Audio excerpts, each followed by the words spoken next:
So, welcome to the second session of our first online design festival. I think I'm going to be saying that a lot this week. It's quite a mouthful. It's been a great pulling all this together and getting a whole range of people.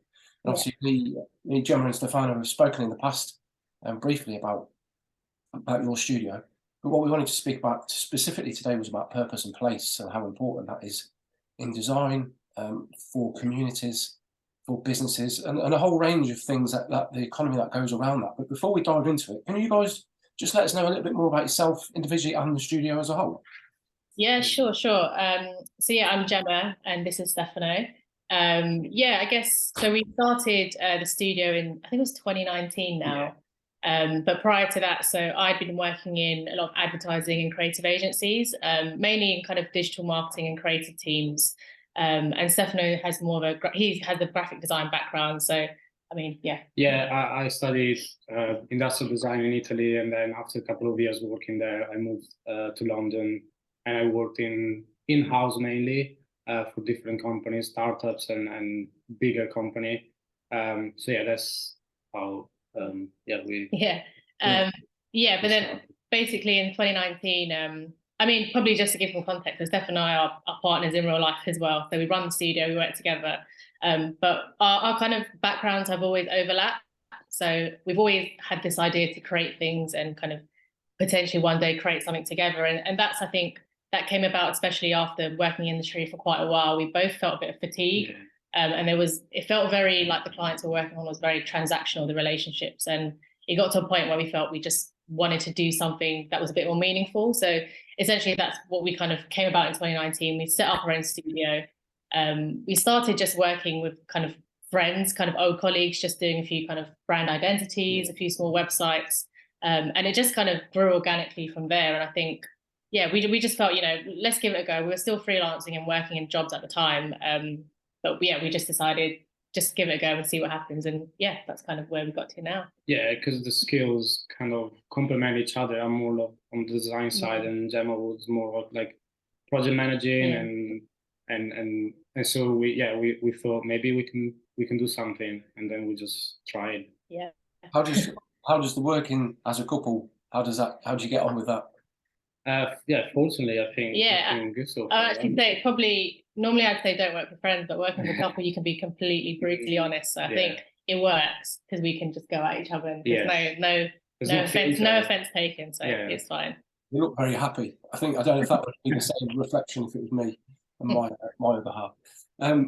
What was, just before we get right into the topic, that timeline, you were just pre-COVID then, wasn't it? What was that like when we got to that? That must have been really quite painful.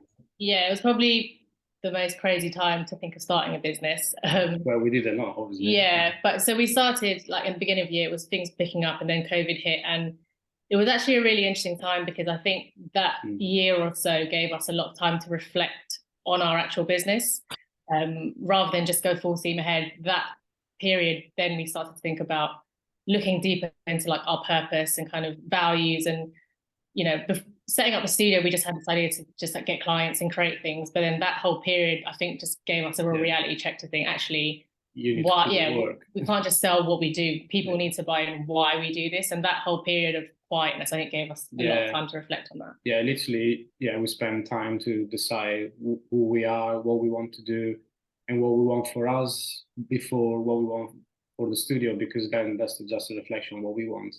And obviously the workload was very low, so that's why we had the time to think a bit more about values and purpose. Yeah, so when you mentioned, Gemma, earlier about feeling quite transactional when you're in employment. Yeah.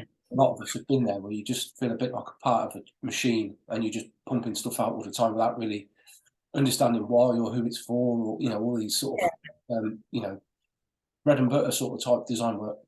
Yeah. What were the things that you guys then decided in that period of during COVID, what your purposes would be? What were the core sort of things that you wanted to sort of stand for and be known for?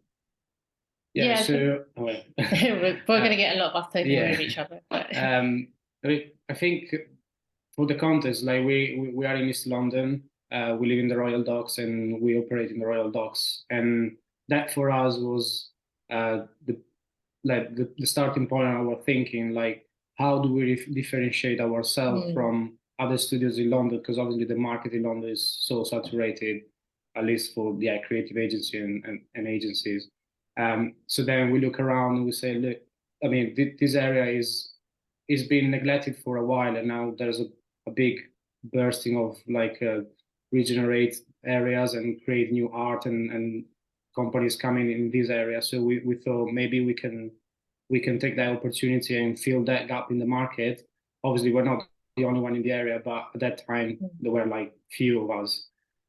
So yeah, that's what we spend the time thinking. That's what motivates us to stay more local and to think about our communities around us and not going, everywhere in London, because again, the competition was too high. Yeah, and I think also, like, so I've lived in this area my whole life, and Stefano's lived here since like 2013. So I think, when we were working before agencies, it was always like Farringdon, Central London, let's go to Holborn. But I think as we started to meet people here and we started to get local clients, it's like, we can actually do this on our doorstep. It's not, it seemed alien at first to think, okay, let's start a studio here in East London and Newham. But I think that was part of our passion and part of our purpose, to do something that impacts people we work, local people, and, the places we're in. So, when we shut down at 5 p.m, there's still something, there's meaning to us knowing that we were doing something on our doorstep. I think, and that was a lot of a driving force for us. Yeah, and that's the difference that we created for ourselves compared to being an agency or in a big studio, because then we see what happening in the area, we see our work impact in the area and the people mainly, because you create a strong relationship because it's just the two of us, and then usually the business here are quite small, so we have a very close relationship, and then we can see, our poster around the area. We can see the activities that we design something for happening in the area, and we can go to those activities. So that's what really, drive us to think like that. Yeah, quite daunting to start with, because the sort of tradition is, well, my experience has always been, go where the work is, basically. If you win a client, you couldn't care less if it was in Timbuktu or in Bradford, it didn't make any difference as long as it propped the studio up. Was that quite a scary thing to start with, to think, well, we're really, niching in an area, not necessarily. Yeah, and it is still something we probably battle with now. Sometimes we think, okay, are we going too niche? But then when we do the work and we meet clients, and then like another client last week would recommend us because they saw something we did as well, it's like, then it starts to make sense. And I think for us, we're still figuring it out, but in our gut, this feels right. And again, to going towards the purpose, when we kind of talk to clients and partners, if it kind of aligns with trying to make an impact here and that all feels right, then I think we just go with it and it feels right, which is a crazy thing to say, I guess, because we're obviously running a business, but sometimes that we can feel in our gut it feels right. So it's I think through all the talk about having business plans and 10-year strategies, majority of the time, I don't know anybody that actually does that. I think majority of the time it is just about how you feel, isn't it? It's it could change from day to day, or it might be a bit more of a longer term project. But you've got to go with what feels right for you as individuals, haven't you? Yeah, and we can see that from as well, again, from the clients that we get, because they think alike. Basically, again, the area is being is full of small, medium enterprise. So all they do is like try to keep it local and trying to work with local. So then they have better impact, like less environmental impact as well, and then they're more like connected, and it can be a more quick transaction and more meaningful transaction, and that's what we like, and that's what we try to stick to. Is there a wider initiative where you are, from higher up, a council, for instance, that sort of instigates that you can connect with people, that you can find a network that that want to work with local businesses? Well, the council, there's some kind of local groups, but also the Royal Docks team. So that's like funded by Mayor of London and our local council, and they're kind of managing the development in the area and a lot of the investment. So for example, last month we went to like a big networking event, and we managed to meet so many other creatives that we didn't even know existed in the area. And it's things like that. And when you get in front of the client and they're actually coming to us and saying, we're looking to work with local businesses. So it's crazy that, again, thinking back to the beginning, this didn't even really cross our mind. It was like, let's just create a business, let's do some graphic design, let's do this. But now it's like, okay, let's connect with local people who we could possibly help. So I feel like we've got to model it more. Yeah, how do we help people not just sell the service we do? It's like, what is our connection? What can we do together that makes an impact rather than just being salesy? Which again, it just feels right that we're doing this. Yeah, and do you have a certain sort of story that you tell people so that they can also buy into your vision, but also, you know, just something that you fall back on that makes it quite easy? Because sometimes it can be difficult, can't it, when you're trying to relate or Yeah, trying to start a conversation? People don't always understand. I think yeah, yeah. I think for us, like one of the easiest ways we can tell people our vision, what we do is like, you know, we live in the area. This is a lived experience, and I think that is so like meaningful now. And yeah, I think we know the target. Well, we don't know all the target audience, but we know the people that lives here. So maybe we can tailor a bit better than somebody else coming from outside the area. What we would need to do, and I think that combined experience. You said, like, again, I've lived here all my life. Stefano's lived here since 2013. So even to have his input coming from Italy, he's got that aspect as well. So yeah, I think it's that, and people like coming to us because they come to us because of that. Oh, and also you live here. Oh, that's even more great, because whenever we do any research or anything like that, we can really go out to people we know have lived here for the majority of their lives at least. So what does that, in the long term, what do you think that will do? Is that not only is it sustainable as a business, but is it more about local pride? Is it about sort of showing that you care and how you can change people's lives? You know, make things better for people that you know because you are one of them, so to speak. Yeah, I think.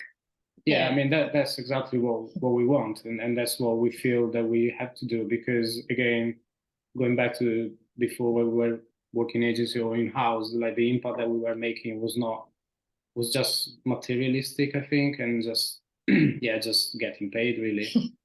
Why now is more like, okay, we're doing something, we're helping someone, and then they might help us in the future, and then people around us, you know, they see what we've done, and then they talk to other people and so on. So I think that's and I think just to add to that, I think by having this local kind of positioning or this kind of purpose, we're also getting a lot more involved in just initiatives and like engagements that are beyond, again, just the service we do. So for example, of our local university, we had a series of engagements where we kind of get students to come in and just visit our studio and just actually see a studio in like Newham, East London. Whereas they even came here and they were like, oh, we didn't know, you know, there were studios on our doorstep. We thought that was on in London. And even last week we went there to see the final showcase. And I think it's things like that. Again, I think it's important because the borough we're in, like, it's a very diverse borough. I think 70% of people are from Black and Asian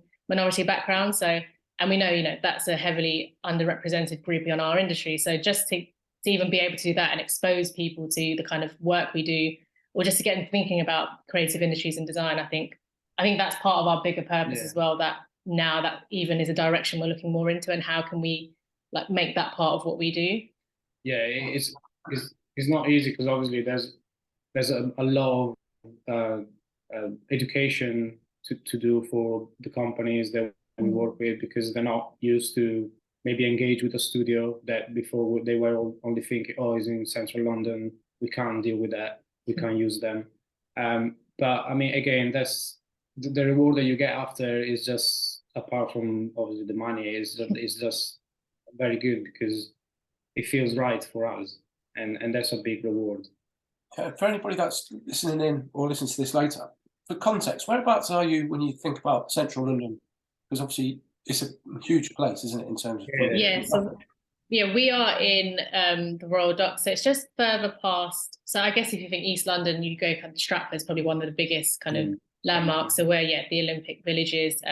So probably about 20 minutes past there, but it's in Silvertown, where you've got like the stretch of the Thames, the water. Oh, it's near City Airport. Yeah, near City Airport. And actually, we've right opposite us, you can see the Tate and Lyle Sugar Factory. So a very heavily industrial place we're in right now. And even our workspace was like derelict for so long, and it got refurb like 5 years ago, but it used to be the old Carlsberg Tetley factory. So I think it's just such a fascinating place as well, because it feels like a forgotten place, and all of this revival is happening now. But like, personally, I feel, because I've lived, I feel there's a duty to make sure people know about like the history of the area and the people that live here before it just becomes all or new. So there's a balance we need to try. Yeah. I feel we have a duty to try and uphold as well. Yeah, the reason I think that's important to understand the location is when we first discussed doing this topic, I was trying to think, would this work elsewhere?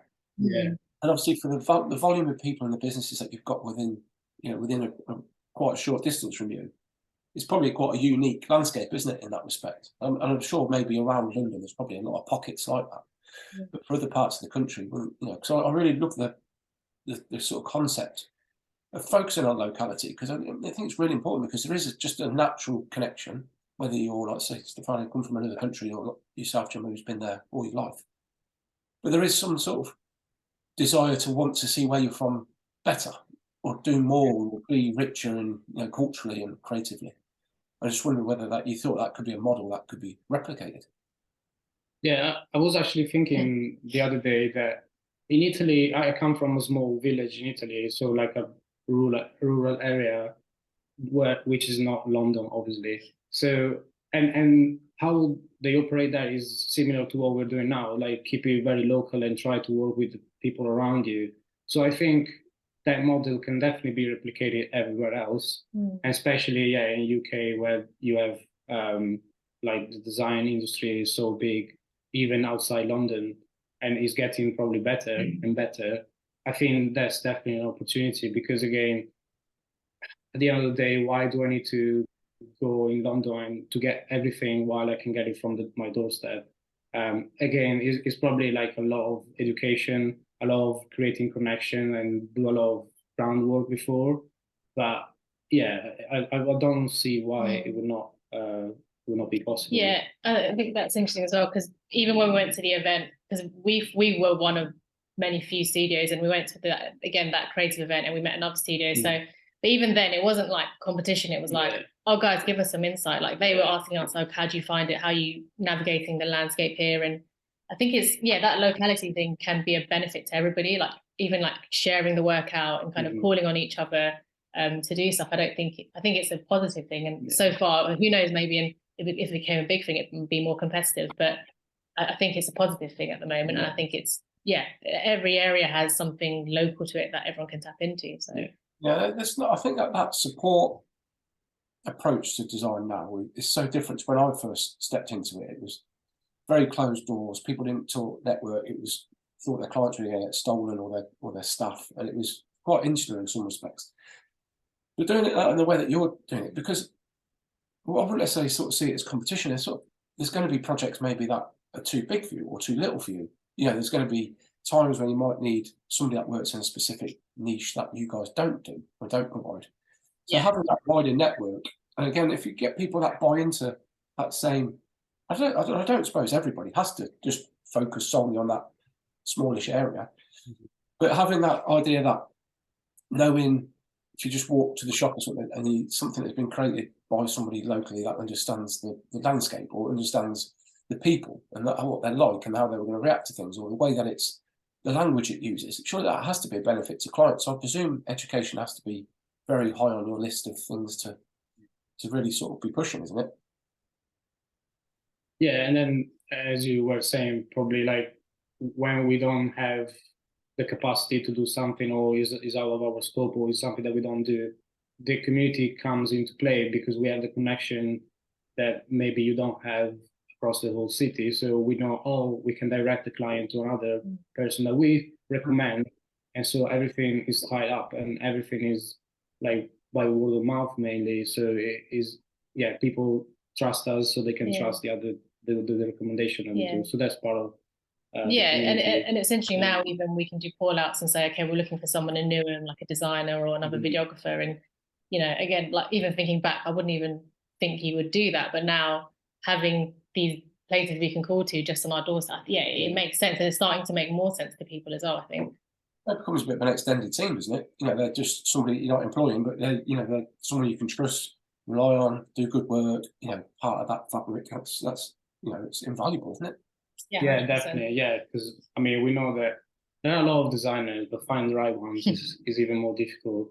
And finding in a small area, relatively small area, is even more. But again, then you have people coming to you and say, "Oh, I have this friend that does this. Maybe he can work with you, whatever. Yeah, and I think to that point, and then we work with freelancers as well who live in this area, who we've known as well, and it's nice to tell that to clients and also say, this is money also going back into like the borough, the local economy, which I think is great again because creative industries here for a long time it was neglected, not a lot of funding, and that's what we want to see. The industry as well get a lot more people also get opportunities that they wouldn't normally be able to access because even definitely like growing up here in colleges and schools, we didn't get access to specific internships or kind of opportunities that many in other places of London would have. So I think that's important as well. Yeah, and that mentality is virtually impossible to teach. That idea that reinvesting in area or people, that those opportunities, in theory, they should become, they multiply over time, don't they? So the idea is that you can't do that, what you're trying to achieve. I don't think you'd be able to do it on your own. You sort of have to have that wider understanding, don't you? People that are willing to share, that collaborate, partner, however you want to word it. I think it's so important. And it must just make being in the area just nicer anyway, isn't it? Just a bit more of a nicer sense that somebody's got your back. Or just that feeling that, if you need to have a word with somebody about something, you've just got people around. Yeah, and I think actually to that point, that's interesting now, because I do think like when I was working in like advertising agencies and creative agencies, like that kind of support is different kind of support. It's very much on the job. How can I support you on this job? But now it's almost like we're thinking bigger about how other things beyond life and like just in general, how can we be supportive and support other people beyond beyond just because obviously work is work, but there's a lot of our energy and time and mental health that goes into work as well. So I think it's definitely been eye-opening, I think, for us. And it's always one of those things, isn't it, where you work within a bigger machine, it can just feel like a 9-to-5 support network, and it just all vanishes once you go home, doesn't it? But having it within a single sort of space, so when you, like say, at weekends or socialise or holidays, etc., if you're in and around the things that not just specifically you have created, but other people and other businesses that feel the same, just really I can only imagine that wouldn't do anything other than just instill, some sort of real sort of pride in being part of that, that whole system. It must be just beneficial for everybody, surely. Yeah, I think again going to back like from where we started and like now we look at the kind of clients we have and a lot of even like the engagements we're doing in the partnerships. It's again we didn't even know who knew this route was going to take us here, or we'd have something quite specific on locality. But I think going back to the first question, I think really just starting to understand what our purpose was and actually having those workshops of like what are our values, like what do we stand for, and I think putting that first makes everything a lot more clearer. And that's a lot of advice we give people now when they kind of ask us like, how do we set up? I think just really think about why you're doing this, like before the money, because at the end of the day, again, we've worked in industries both for quite a while now, and there'll come to a point where there needs to be something more than just the work. You need to find a meaning in it. And I think as cheesy as it sounds, but that's literally like what it's about. And because you combine passion with work. Obviously you can have two different, like a hobby and work, but why not put it together and try to write that? Yeah, but even when we network and have conversations again, even like this festival, I mean, it's great to be able to speak about the broader things. And I think even when we network and we meet people, it's not like we don't go to them anymore and just sell ourselves. It's okay, what's that genuine thing that we're about and that local kind of connection we have. That's a good point actually, because when we started, we were going to different networking events, even like again in central London, and just to try to get anything to work on.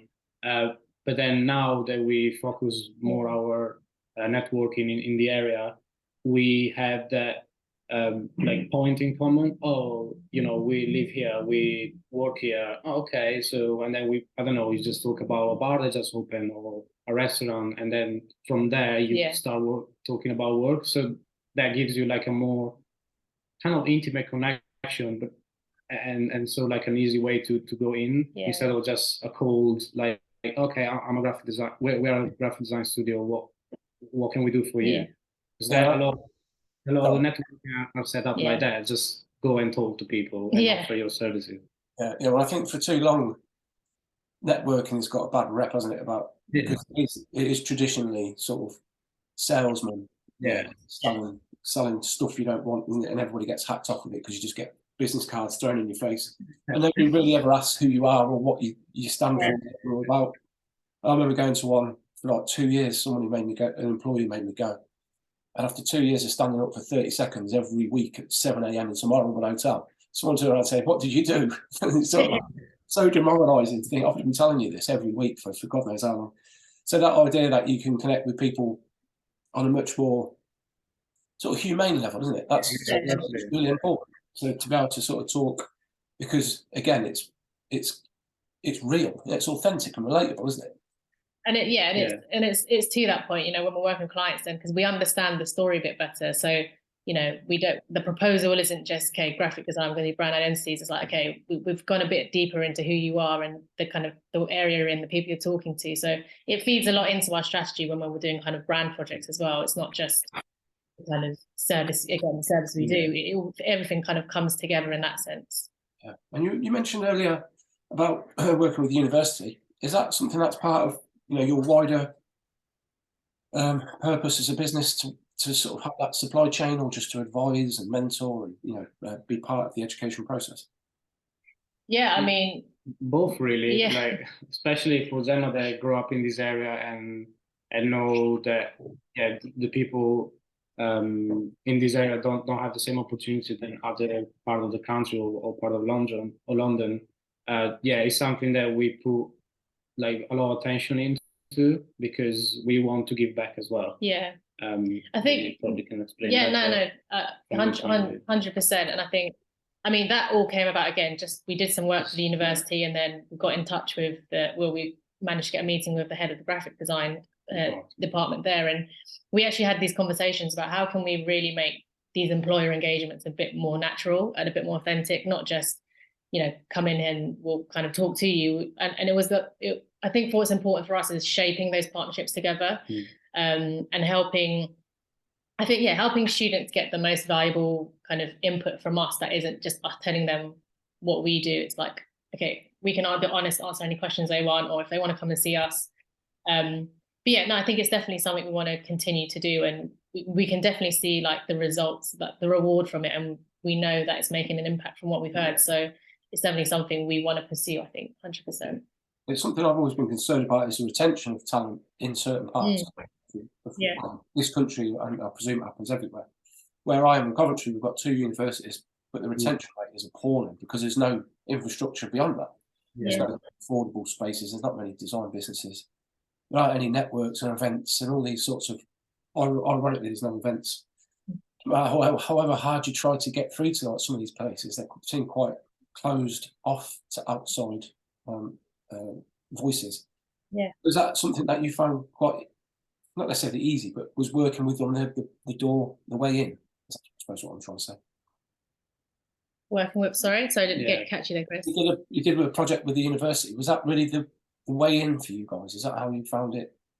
Yeah, actually, I think the story, the way that came about was actually the head of graphic design there actually just said, look, they reached out to us and said, we want to work with some local studios. So that actually gave us validation for us that there's a need for us. So that started out. And then from there, we wanted to come in. We were actually trying to get some funding for a project, and I wanted to loop in some local kind of educational entities. And that's how that came about.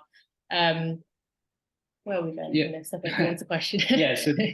It's about the university, because it's about really getting your foot in the door. I've always found it quite difficult. I found it quite difficult in the past and a little bit exhausting, and the energy it takes, you sometimes just give up. Sorry, that was we've experienced those. Actually, with the university, I thought we've been quite fortunate, but we definitely have experienced that with, like, even with our council. We did one job, and then it's hard to get your way back in there again. So it can be quite exhausting. And I think, as you said, being a kind of a micro business, there's that aspect that we have to that we find quite challenging as well, managing that side of things. But then again, at the same time, because you're a micro business and you are local, then if you get talking with the right person in the right situation, the right moment, then you have a lot of selling points. Well, we have a lot of selling points that relate with their goals as well. So I mean, it's hard work, and you just need to find the right person, really.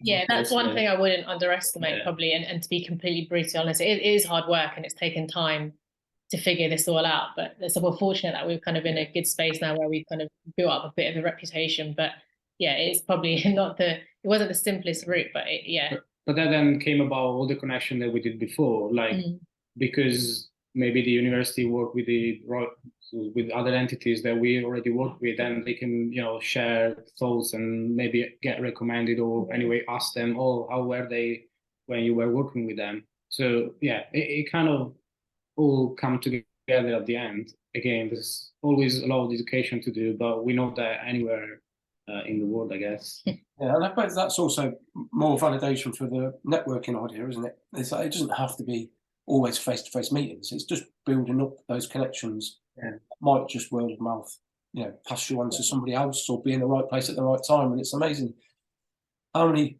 hours you can put into sort of strategy and thinking.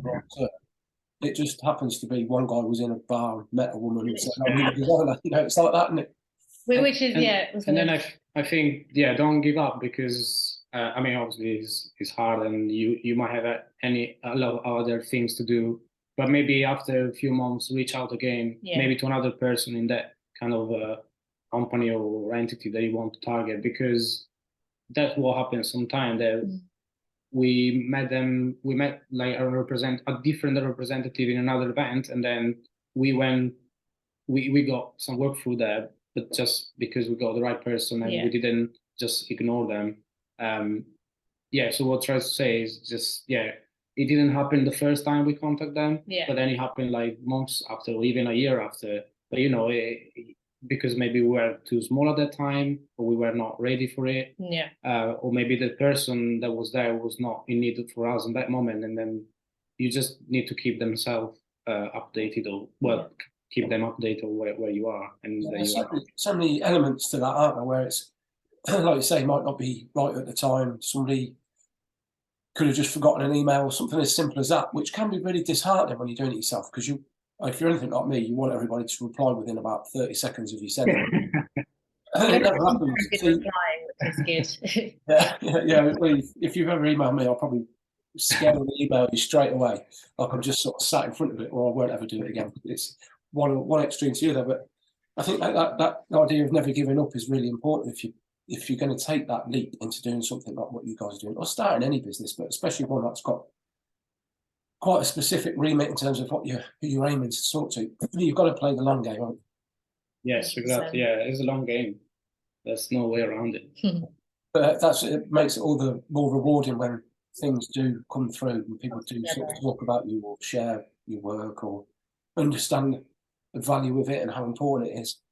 I think it's so emotionally charged with all this sort of stuff. When you get a good day, because there are a lot of dark days. When you get a good one and someone pays attention, it's really, really nice. Yeah. For anybody that's looking to do something similar, are there any sort of pitfalls that you could maybe advise not to do? Now you've done it, you've been the guinea pigs. What to do? That's a good question. Usually you ask what to do. Yeah. What not to do?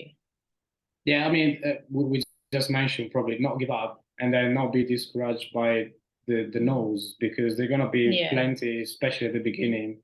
But you just need to create your connection, and then don't underestimate the word of mouth and the people that you met again even a month ago. So don't give up. That's the main one. And don't be don't. So for example, when you start from the beginning, don't be scared to go out and put your work out.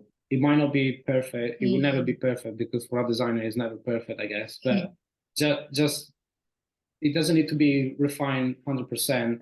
Just put it out there, because someone will see you, someone will like what you do, someone will want to work with you. But if you don't put anything there, that will never happen. I think that's a really good point, because in the beginning, obviously starting, like obviously we had stuff we couldn't even show because we obviously worked in other companies, but we were very, I think probably me more than Stefano, but I was very like, I don't know if this is good enough. Is this people going to like this? And now we just get to play, even with like social media and Instagram, it's just, again, going back to let's just do what feels right, and let's obviously do it to the best of our standard, but let's not worry too much what people think. There's not everybody's going to like what we do. Even what we do now, not everybody's going to be the client for us, but let's do stuff that we're proud of and that we're happy with, because nothing's a finished product, right? We're always working on it, and the only way we're going to learn is by just testing the water and putting it out there. So obviously we're not, we don't have the capabilities of a massive studio, so we can't, create a 3D in 2 seconds or amazing graphic and put it out there. Whereas it takes time, we don't have the software, we need to pay for it and stuff like that. So just go with what you can, and you will get noticed. There's no doubt. Yeah, I think ironically, it all swings right back to the purpose, doesn't it? In terms of, if you have that, and you have that quite clearly defined, just for yourself, then putting stuff out there doesn't feel quite as intimidating, I don't think. There's definitely a sense when you're not sure what you're trying to achieve. You can just work it, hide it, rip it up, start again, and do the same old crap over and over and over again, because there's no real point to what you're trying to create. I think that's ever so important. 100%. And just using that, we've even printed it out. Like, we've got our kind of purpose poster, and I think it's good because we've got something to refer to, and it's a framework again, and it's a personal thing. When we're working with clients, and if there's something that doesn't feel right, we can know, okay, this doesn't really align well with what we've set out, what our North Star is. So that's kind of a red flag to us. And I think any advice to someone, if you kind of mapped out your purpose and your values, then you kind of know which route you need to take, and that will save you the kind of stress. I mean, obviously there's always going to be stress, but it will make things a bit less stressful, because you know you're doing this because there's a bigger purpose. It's not just, I'm going to do this to get the money. It's going to have a meaning at the end of it. So another thing not to do is don't say yes to every job, especially at the beginning. Like, you want the money and someone offer you a small budget, but for you it's still good because you need the money. And we understand that happens sometimes, but the time that you spend to do that work, because obviously it's going to be more challenging than what you think, because the client that don't have money are more stressful and more needed than the one that has a lot of money. So if you say no, then you have time to target someone else, or to prepare a piece of work that you want to do by yourself to then showcase, or refine the portfolio, refine the website, or working on your values, and that will help you in the long run. So don't say yes all the time. Did you find that difficult to start with? I think in the beginning we're like yes, but now we're a lot more no. And the benefit is, the more no's we say, the better the yeses are, and the more worthwhile they are, and we can spend time on those smaller amount of clients, and just doing the good stuff. And then we always had a feeling that we should have said no, but obviously at that time we had probably to say yes. But now, as soon as we have maybe this is not, the client is a bit too demanding, or it doesn't know what it wants, or stuff like that, then it's just, no, let's just park that. We don't want to go into that, because it's going to be just a mess. And then you realize later, 3 weeks down the line, that was a good decision, because now we can focus on what we need to do. Exactly. So it all comes full circle. As much as the scary thing of starting a business, and there's so many ups and downs, but then I feel like we know that it's always going to work its way somehow. Another thing, is don't quit your job until you have created a bit of a connections, because otherwise you're going to be starving. Bank manager won't be happy with that one. I think that's it's really important, that sort of being able to know when to say no to clients, especially because it can get so toxic so quickly. And I've been there many times myself, and you do get persuaded by the money sort of side of it, because at times it's desperate need, aren't you, when you're starting a business? Well, most of the time, to be fair, there's always a need from a financial perspective. Someone needs paying, or something needs updating, or software, all the rest of it, hardware, etc., etc. But it's not worth sacrificing your own sort of physical and mental health just for that. Before, I'm conscious of the time. Well, how do you guys deal with this? Is a little bit off topic, but when things do get difficult, because if you're in a relationship and you go home, it's hard for that not to just be the front of every conversation, isn't it? Surely you must be talking about it until you fall asleep. Yeah, I think we're still trying to figure out to deal with that. No, it is tough, but I think you just need to put boundaries. yeah, boundaries, yeah. Which I think goes not even just working in a relationship, but in general, working in this type of industry and having a small studio. It's just, yeah, it's knowing when to say no, but also I think just taking ourselves away from the situation a lot and just having those days where, okay, this day we're not going to do any work or think about the studio. We're not going to take client calls and even like I unless it's completely urgent, I won't take client calls in the evening unless I really have to, because I know that can be damaging, and already it's tough work running a business. So it's just trying to set the boundaries where you can, and it's still something worth trying to learn because it's not easy, but I think that's important. Yeah, and then I mean, in terms of maybe how we work together, yeah, as we said before at the beginning, you can be very honest, so that's actually a good thing.